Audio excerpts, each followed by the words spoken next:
आज की वीडियो में मैं आज आपको लाइव दिखाऊंगा कि वेजाइनल ड्रेसिंग यानी पशु गर्भाशय की सफाई कैसे की जाती है। इसमें यदि आपके पशु में वेजाइनल इन्फेक्शन हो जाए, यदि आपका पशु ठहर नहीं रहा है 3-4 बार, यदि आपने यही करवा दी है या नेचुरल गर्भाधान करवा दिया, फिर भी यदि आपका पशु नहीं ठहरा है तो आपको कैसे वेजाइनल ड्रेसिंग करवानी चाहिए। तो ये जो नए जो सहायक पशु चिकित्सक है या पशु चिकित्सक है उनकी सुविधा के लिए आप ये वीडियो बनाया गया है ताकि वो अच्छी तरह से समझ सकें। इस तरह से आपको जो एक लिक्विड दिख रहा है वो मेडिसिन और 50 ml की आपको सिरिंज दिख रही है। इसको ओपन कर लेना है। ओपन करने के बाद में आपको उसको नीचे से एक अंगुली से दबा लेना है ताकि जो मेडिसिन है लिक्विड वो बाहर ना निकले, और जो इंट्राविट्राइन जो मेडिसिन है उसको आपको इस सिरिंज के अंदर डाल लेना है। और जो ये जो इंट्राविट्राइन है वो 60 ml की डोज लेनी है आपको। 60 ml आपको लेना है। 60 ml लेकर के बाद में आपको इसको क्लोज कर देना है और जो आगे वाली जो अंगुली है उसको हटा लेना है। यदि जरूरत पड़े तो आप उसके अंदर एयर भी रख सकते हैं, यदि जरूरत न पड़े तो आप एयर रखने की भी कोई आवश्यकता नहीं है। लास्ट में आप थोड़ी एयर जो इंट्राविट्राइन करते हैं उसमें आप जो मेडिसिन बचती है उसको आप प्रवेश करवा सकते हैं थोड़ी सी एयर करके। और इस तरह से आपको आप एक स्लीव लेनी है। और जिस तरह इस वीडियो में आपको जो इंट्राविट्राइन है वो अच्छी तरह से बता दिया जाएगा, और इसी वीडियो के अंतर्गत आपको कौन सी आपको इंट्राविट्राइन जो मेडिसिन है वो लेनी चाहिए, और जो ये मैंने इंट्राविट्राइन जो मेडिसिन ली है उसके बारे में भी आपको बता दिया जाएगा कि कौन सी मैंने जो मेडिसिन है वो ली है। इस तरह से आप अपने पशु की किसी भी प्रकार के यदि आपके पशु में इन्फेक्शन हो गया है तो आप ले सकते हैं। और साथ ही साथ आपको लेना है शीत लेनी है, आपको स्लीव लेनी है, शीत लेनी है, एआई गन लेनी है, ये तो लेने। और साथ ही साथ आपको जो शीत लेते हैं उसे हम जो ऊपर जो प्लास्टिक है उसे निकाल लेते हैं। यदि फुल बाजू का यदि आप शर्ट पहनते हैं तो उसका जो लेफ्ट साइड का जो हाथ होता है उसकी बाजू आपको ऊपर कर लेनी है ताकि आपको, और वैसे भी आजकल स्लीव ऐसी आती हैं जो बहुत ही अच्छी स्लीव आती हैं, आप उपयोग में ले सकते हैं। और जिस तरह से आपको अब शीत का क्या करना है, आपको कैंची से जो आगे वाला हिस्सा है उसका जो कटा हुआ होता है उसको काट लेना है। कैंची हो या आपके पास कटर हो या आपके पास ब्लेड हो, कोई भी हो, उससे जो उसका जो पीछे वाला कटा हुआ भाग है उसको काट लेना है। जो आपको वीडियो में दिख रहा है उसको अच्छी तरह से काट लेना है। और काटने के बाद में आपको जो सिरिंज के अंतर्गत जो मेडिसिन है उसको प्रेस करा के देख लेना है ताकि अच्छी तरह से उसकी सफाई हो सके।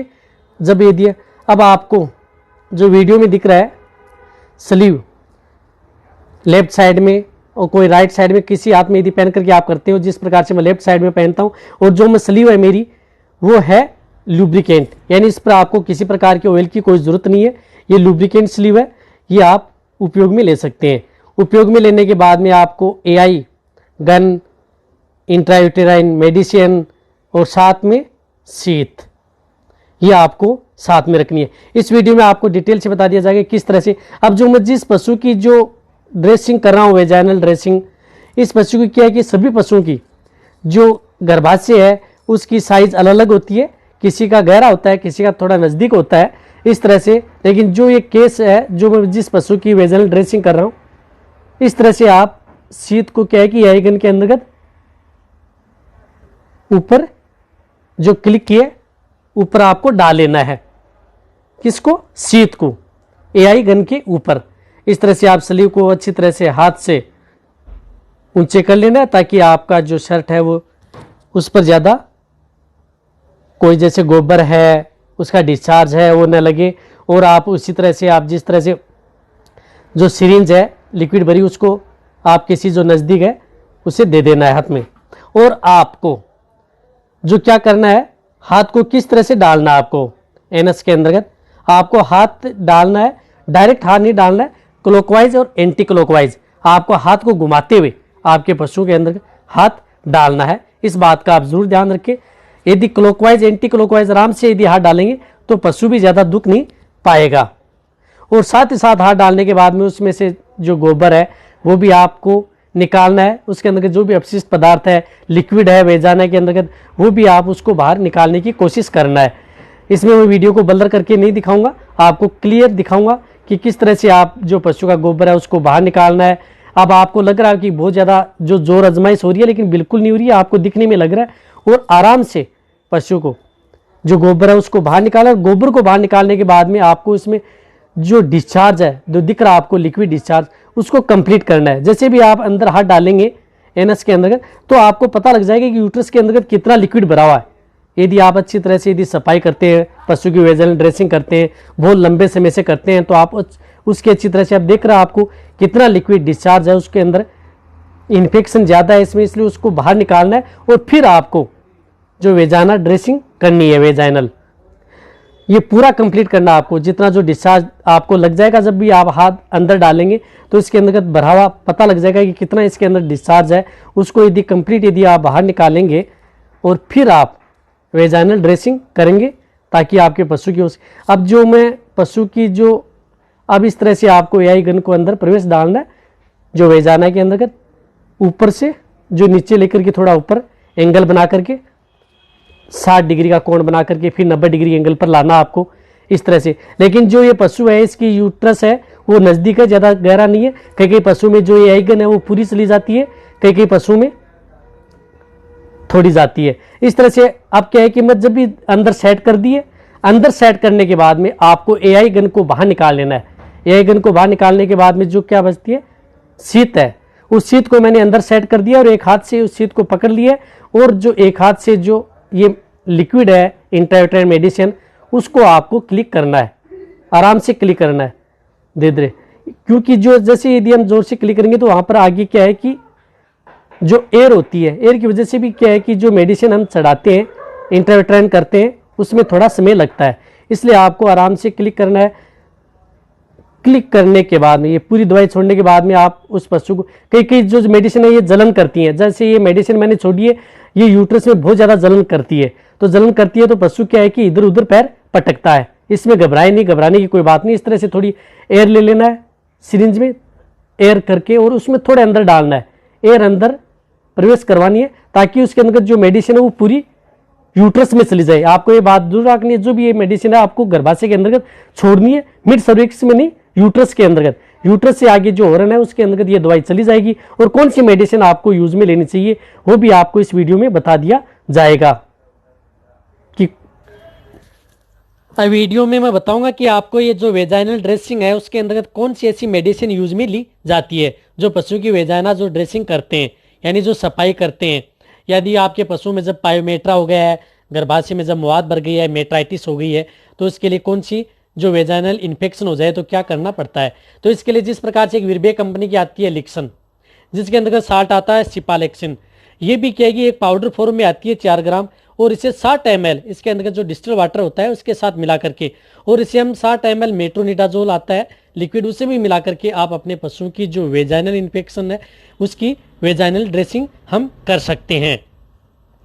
इसी प्रकार आती है वेटोक्यूनाल की जो आती है मेरीफ्लॉक्स, जिसके अंतर्गत साल्ट आते हैं लियोफ्लोक्सासिन, जो आपको स्क्रीन पर दिख रहे हैं अलग जो क्या क्या साल्ट इसके अंतर्गत आते हैं।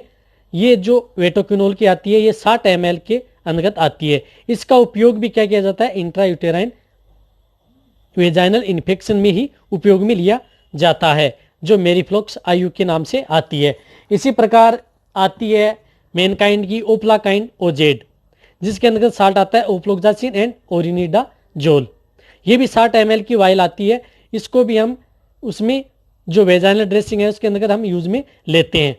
अब इन जो सभी मेडिसिन है, कई कई जो पशु चिकित्सक हैं या सहायक पशु चिकित्सक हैं वो मेट्रोनिडाजोल और प्लस जो पोविडिन आयोडीन आती है उनको साथ में मिलाकर भी यूज में लेते हैं वेजाइनल इन्फेक्शन के लिए।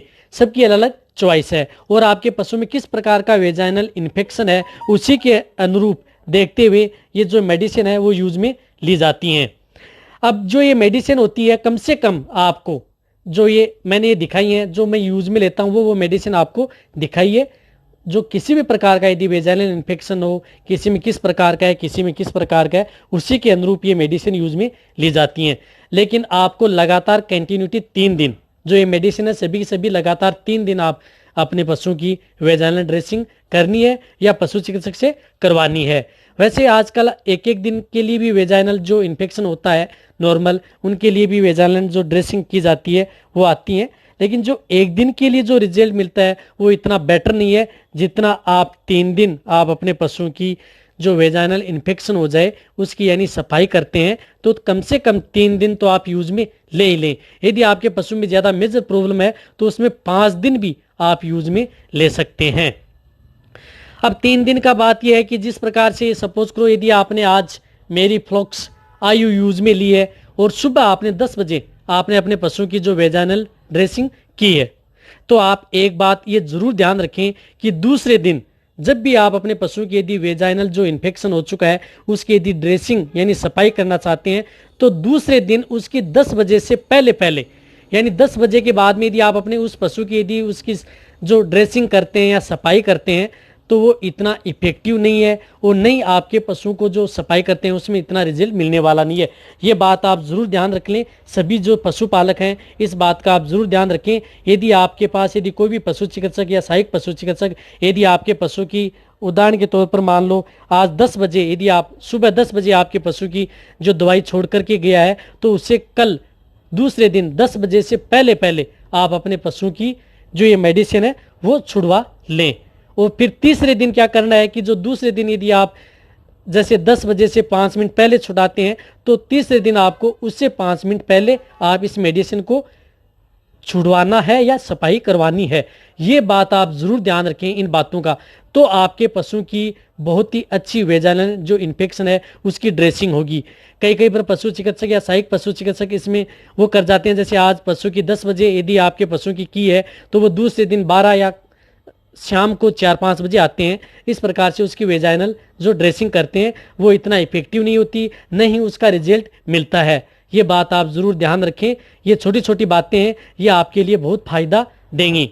तो इस तरह से आप अपने पशु की जो वेजाइनल इन्फेक्शन हो चुका है तो आप अपने पशु की 3 दिन से लेकर के कम से कम 5 दिन तक आप अपने पशु की ड्रेसिंग करा सकते हैं। बहुत ही अच्छा रिजल्ट मिलेगा। यदि आपके पशु को पाइमेट्रा हो गया है, गर्भाशय में मवाद हो गई है, मेट्राइटिस हो गया है, इन्फेक्शन हो गया है, यदि किसी भी प्रकार का यदि आपके पशु में हो गया है, यदि आपके पशु में प्लेसेंटा निकालने के बाद में यदि उसमें मवाद भर गई है तो भी आप ये जो मेडिसिन है आप यूज में ले सकते हैं। वैसे अदर कंपनी की साल्ट में यदि कोई सी भी यदि बड़ी कंपनी की यदि आपको ये मेडिसिन मिलती है वो आप यूज में ले सकते हैं, उसमें कोई घबराने वाली बात नहीं है। यदि आपको इस तरह की यदि आपको वीडियो अच्छी लगी है तो नीचे जाके आप कमेंट में लिखें और मेरी वीडियो को आप अपने दोस्तों के साथ, पशुपालकों के साथ और जितना हो सके वेटेनरी स्टूडेंट हैं उनके साथ आप इस वीडियो को जितना हो सके शेयर भी करें और मेरी वीडियो को आप यार लाइक करें, जितना हो सके मेरी वीडियो को आप लाइक भी करें। और यदि आप मेरी वीडियो देख ही रहे हैं तो यार मेरे चैनल को आप सब्सक्राइब जरूर कर लें, क्योंकि इस चैनल पर आपको अच्छी से अच्छी और नॉलेजेबल वीडियो आपको हर समय ऐसे ही मिलती रहेंगी। इसी तरह से आप मेरी वीडियो देखते रहें, इसी तरह से आप मेरे को प्यार देते रहें। थैंक्स, धन्यवाद।